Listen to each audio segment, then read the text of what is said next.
Erev Tov à tous, bienvenue à cette soirée d'hommage au Rav Yoshua Zuckerman, qui a toujours été très proche de la communauté francophone.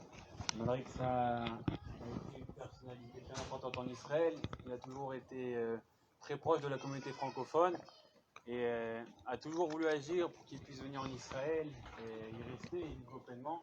C'est pour ça qu'on voulait lui rendre hommage au nom de tous ses élèves, au nom du Machon Meir, qui a beaucoup été influencé de son enseignement.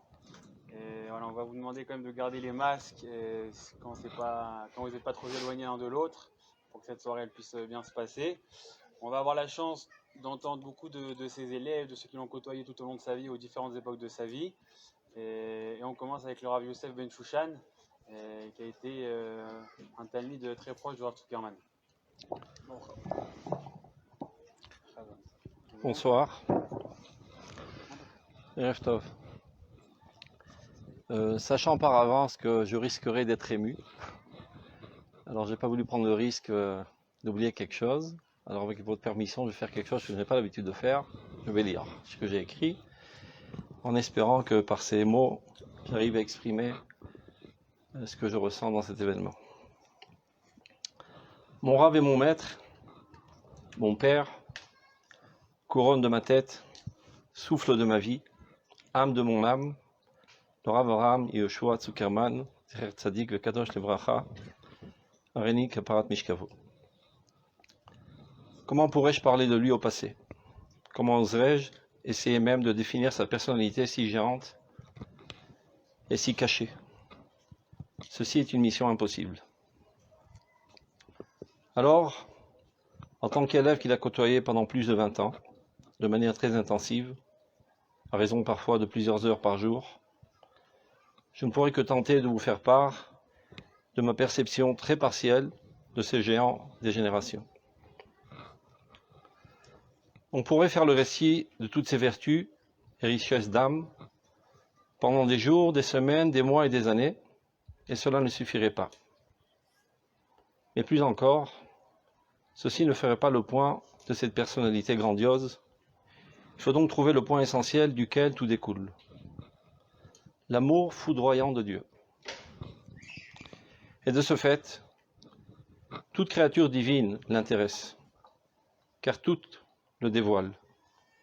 Alors tout ce qu'il peut faire pour intensifier ce dévoilement, il le fait avec empressement, enthousiasme, assiduité et dévouement surhumain. Il est le soldat de Dieu pour toute mission. Même les missions impossibles deviennent possibles. Et c'est ainsi qu'il organise sa vie, en fonction des différentes possibilités de dévoiler au maximum le divin dans ce monde, sans gaspiller une demi-seconde en vain. Il gradue l'investissement de ses ressources dans ses différentes activités, en fonction des potentialités objectives qu'il est possible de mettre à l'œuvre, et donc, tout ce qui est sain prime dans ses choix. 1. Il s'adonne à l'étude de la Torah et à son enseignement nuit et jour, à travers tout le pays d'Israël et dans tous les différents milieux. 2. Il œuvre constamment pour le retour du peuple d'Israël en terre d'Israël et l'établissement de sa souveraineté sur toute cette terre de Dieu. 3. Il œuvre constamment pour le renforcement de tout l'État d'Israël, qui est le trône de Dieu dans ce monde, dans tous ces domaines, en mettant l'accent sur son identité juive. 4. Mais il n'œuvre pas seulement au niveau du macro, mais aussi au niveau du micro. Il renforce chaque individu avec amour et exigence à retrouver et exprimer sa nature divine. Son nom et son éloge. Avraham Yehoshua. Avraham, père d'une multitude de peuples, personnifie un universalisme qui se manifeste à travers Yehoshua, conquérant dans la terre d'Israël et emblème de l'affirmation nationale, car tel est le nationalisme authentique d'Israël. Donc tout le but est d'être l'outil sacré de la révélation divine dans l'universalité. Le cœur de l'État d'Israël, qui est le trône de Dieu sur terre, pour le moment seulement en puissance, est le temple, à propos duquel il est dit « Ma maison sera appelée maison de prière pour tous les peuples », c'est-à-dire le centre de rattachement à la source de vie pour tous les humains. Tel était notre grand maître dans son sanctuaire intérieur. Il était plein d'amour pour tous les humains et toutes les créatures de Dieu, mais ceci sans estomper le caractère spécifique du peuple d'Israël, qui est le cœur et le cerveau de l'univers. C'est seulement pour cette raison que nous sommes tenus de monter sa garde avec toute la vigilance possible, car s'il était blessé, alors tout serait voué à l'échec. Le maintien à toute force de la sécurité et de la prospérité de l'État d'Israël n'est pas dicté par des intérêts étroits et égoïstes. Même les guerres contre nos ennemis ne sont pas des guerres de défense du peuple d'Israël, mais ce sont des guerres pour le bien du rétablissement de l'humanité entière par notre action. Notre maître disait toujours, la foi, la Emouna, c'est l'essence même de la vie. Rabba Emunatecha, grande est ta Emouna, ô Éternel, dans Modéani, première parole que nous adressons à Dieu le matin. Il doit se comprendre, grand est ton art, ô Éternel. Art se dit Omanut en hébreu, de la même racine que Emouna. Par ton dévoilement en nous, qui reflétons par notre existence même la source de la vie qui jaillit de toi, c'est cela la Emouna. Notre grand maître ne faisait pas que parler de la Emouna, mais il était lui-même la bouche et le porte-parole de la Emouna, c'est-à-dire la vie, qui est le principe et la base de tout. Et toutes les autres choses, telles que l'étude de la Torah, les mitzvot, les qualités morales, ne sont que son dévoilement. Il était un feu de Emouna et de Torah, qui brûlait chaque mensonge et chaque flatterie, sans parti pris et sans peur. Nous, ses élèves, avons eu le privilège d'être frappés par le fouet de ses lèvres. Nous avons reçu ses reproches très douloureux, comme des tourments d'amour, sachant qu'il venait d'un cœur pur et saint, dans le but de nous redresser. Et maintenant qu'il est parti, nous sommes restés orphelins et affligés. Qui nous redressera? Qui nous élèvera? Qui nous purifiera? Qui nous rapprochera de Dieu?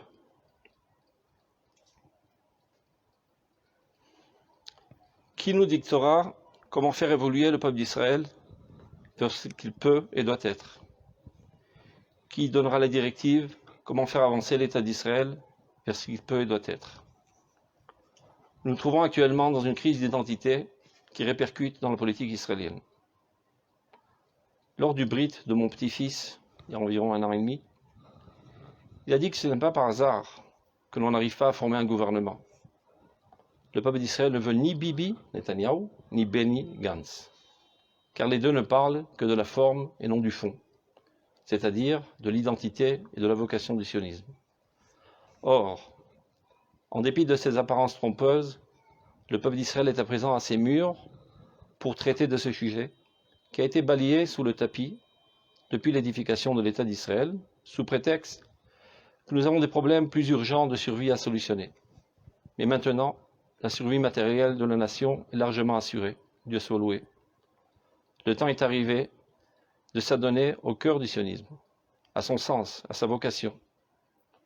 Et tant que ce thème essentiel ne sera pas proposé au peuple d'Israël de la manière la plus claire, nous n'aurons pas de véritable gouvernement.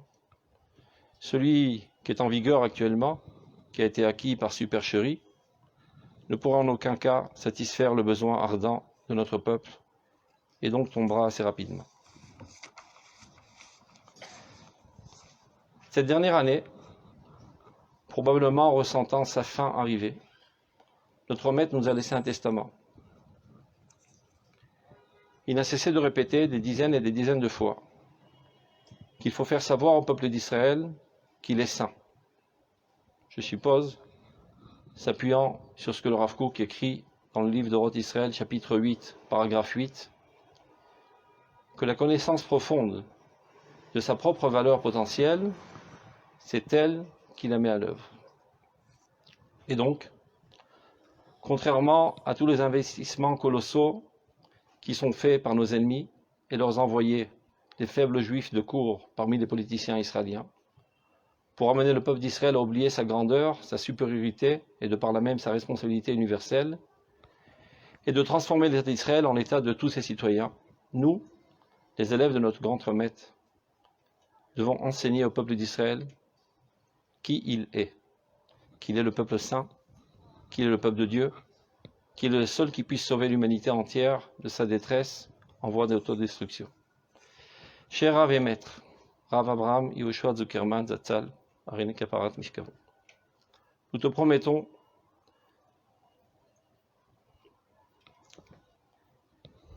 de réaliser ton testament,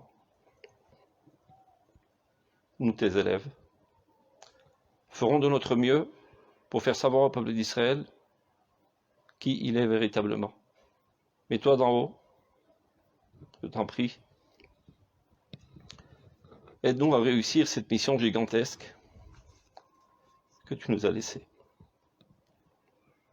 Saisis le trône divin et demande au Saint Bénissot-il qui répand d'en haut un esprit saint sur l'État d'Israël pour le purifier de toutes les souffrances d'étranglement du Mashiach, qui sont les petitesses d'esprit des politiciens creux, afin que nous réussissions à faire apparaître sa véritable essence, qui est celle d'être le trône de Dieu sur terre, en vue du dévoilement de la royauté définitive du Mashiach, fils de David, très vite et de nos jours.